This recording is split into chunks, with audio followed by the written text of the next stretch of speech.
Welcome to Black and White Recovery. Your hosts have been associated with recovery programs for over 50 years. This show is not associated or related to any 12-step program. The advice is strictly to be taken as advice, or it may be used for drinking games. Always consult with your sponsor, attorney, doctor, or anyone with more common sense other than Lee. Yes, on. Everything's working. Hi, everyone.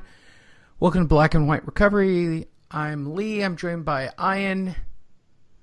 Collectively, we have, 50, 60 years of recovery.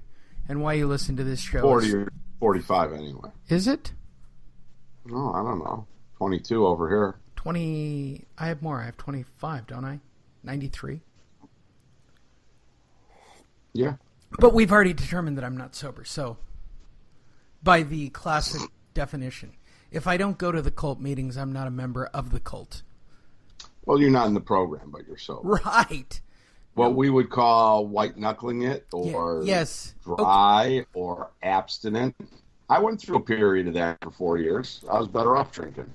Do I strike you as a guy who's white-knuckling my life? No.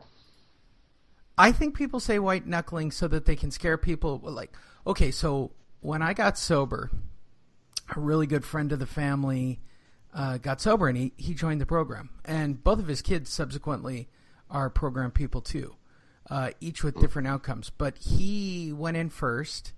And that's back in the days of Schick, right?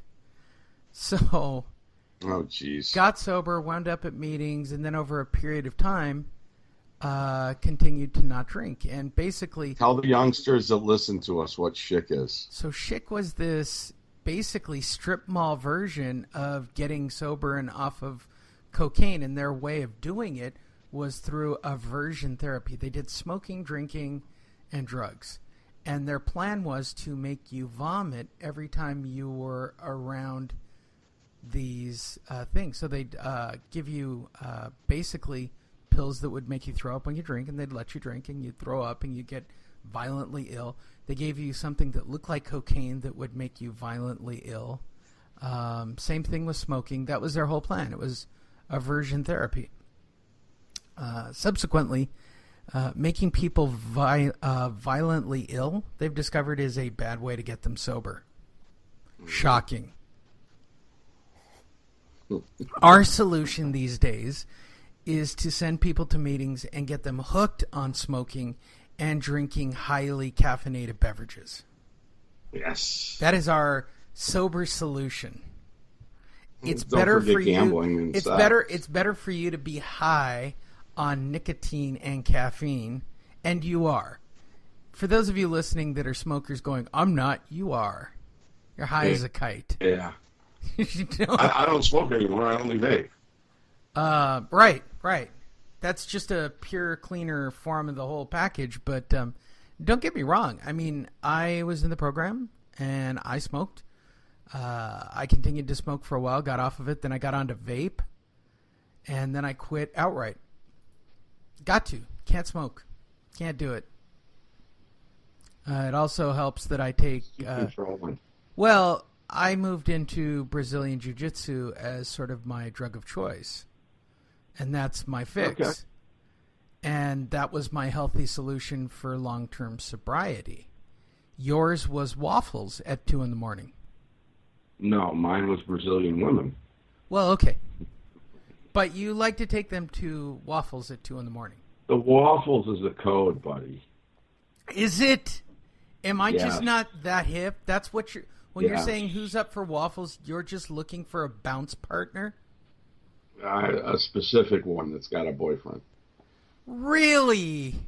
That Facebook stalks me all the time. No. Yeah. But that's kind of over. It's kind of... She left him, started dating me. I mean, she cheated on him, so I knew she was going to... By the way, this is very unprogrammed.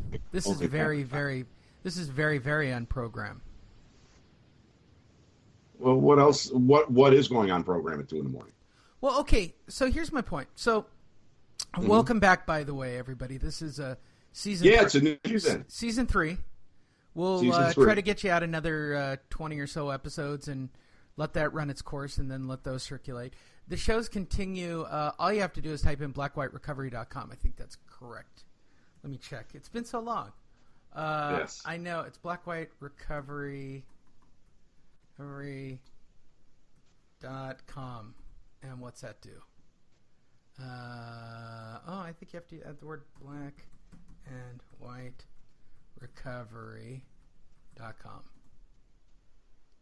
And the answer is you type in blackandwhiterecovery.com, and that'll take you to our iHeartRadio page. Nice. Last show was March 5th, so we've had a couple of months off. Wow, lots happened since March 5th. Yeah. That was before my car accident. Okay, so catch us all up. What's happened to you since March 5th? Well, I had a car accident. I broke my knee. I actually had 2 car accidents. Did you get drugs? Oh, yeah, I did. Did you take the drugs? Yes, I did. I am a huge fan of the Vicodin. No, they didn't give me anything that strong. What? Maybe. Yeah. No, they did. They did in the beginning.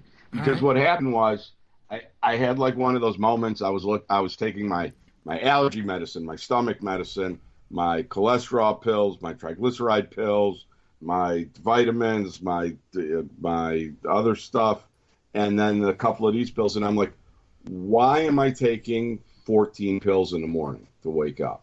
So I quit everything. And if you quit certain drugs like Flomax, cold turkey, your prostate will blow up and want to come outside of your body. So I had a trip to the ER, and the first thing they did was shoot me full of morphine. Nice. And then I had to go for a prostate biopsy because it was so big. Everybody thought I had prostate cancer. I don't have prostate cancer. So, but I feel great. I mean, I don't know what was that Buick that they were prodding back there, but it definitely straightened me out. So now the knee's healed, but I've gained so much weight because I haven't been able to work out that both my knees now hurt when I work out. So it's strictly pool stuff and almost up to triple extra larges. It's 120 degrees here in Phoenix. So just walking outside, I'm going to lose 5 pounds.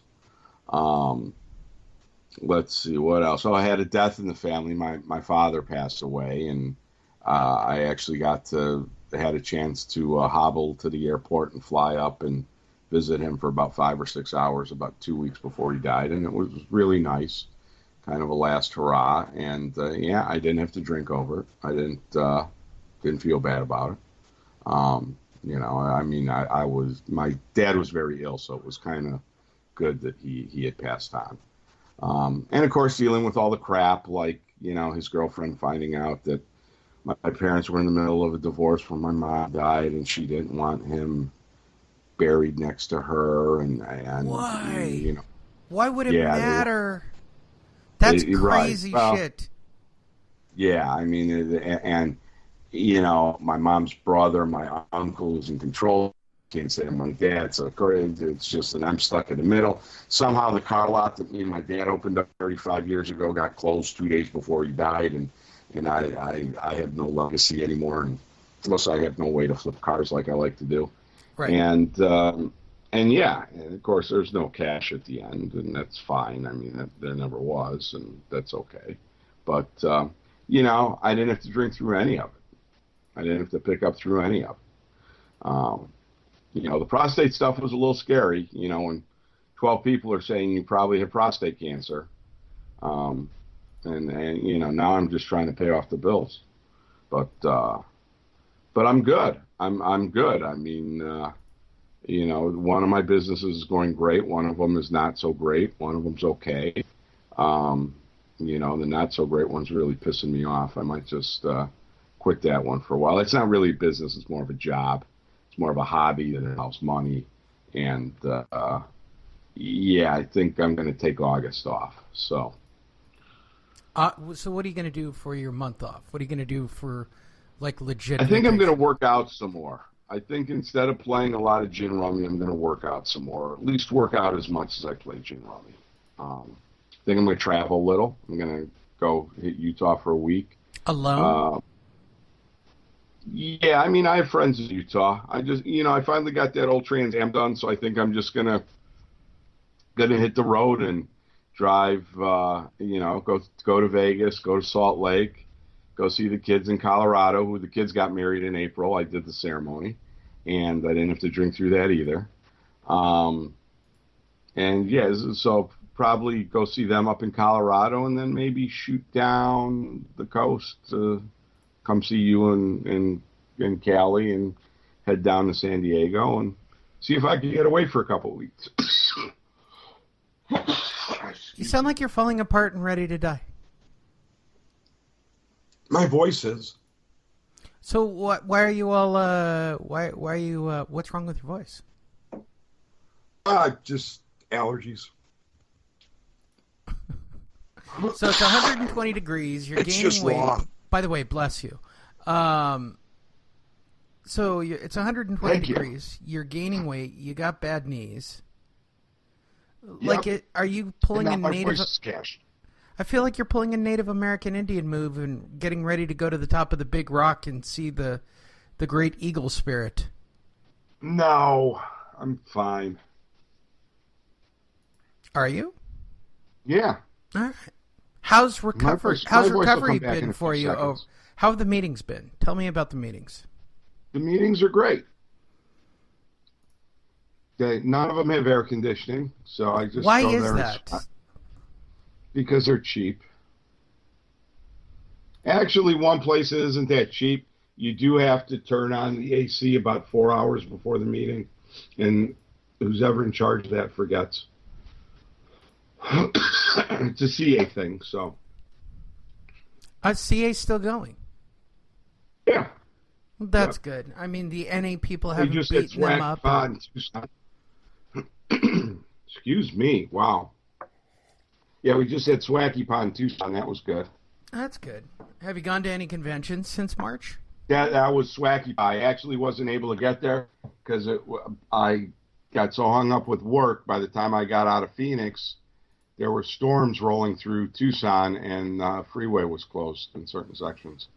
So I turned around and missed it. It'll be in Vegas next year, so I'll be there for sure. Really? Just an excuse Yeah. to go to Vegas? No, I don't need an excuse to go to Vegas, but I need a good town to really motivate me to go to Swaggy Pop. What is so specifically special about this particular? Conference? Yeah. I was one of the first advisors. Okay. I helped start in Salt Lake about 6 years ago. There you go. Well, you haven't really sold me on sobriety meetings per se since March of last year. They don't sound that fun. There doesn't sound to be anything new, which means people probably still have the same problems. What is the prevailing problem in the room currently? What I see, relapse, death, suicide. Okay, okay. We Explain the even had stigma. one kid drive his motorcycle 75 miles an hour into the side of a car. I don't think it was on purpose. No, generally speaking, it's not. Okay, why is No. there such a stigma attached to relapse? Based on the statistics, everybody who's listening to this, I don't want to give a spoiler alert to you. You're probably going to relapse. Right. Spoiler alert. And You hopefully don't you come back go right your away. entire life without doing it again. You just don't. Like it's 0.5% or some crazy, insignificantly low number of people that make it a lifetime without relapsing in some way, shape, or form. So why do we place such a heavy stigma to it?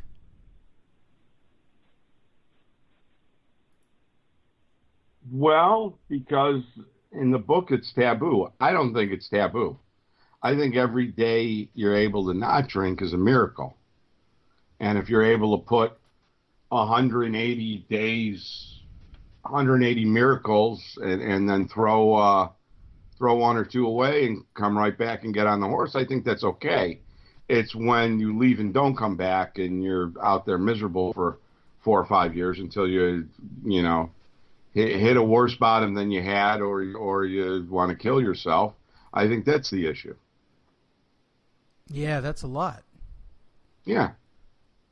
Yeah. Yeah. So I mean, to me,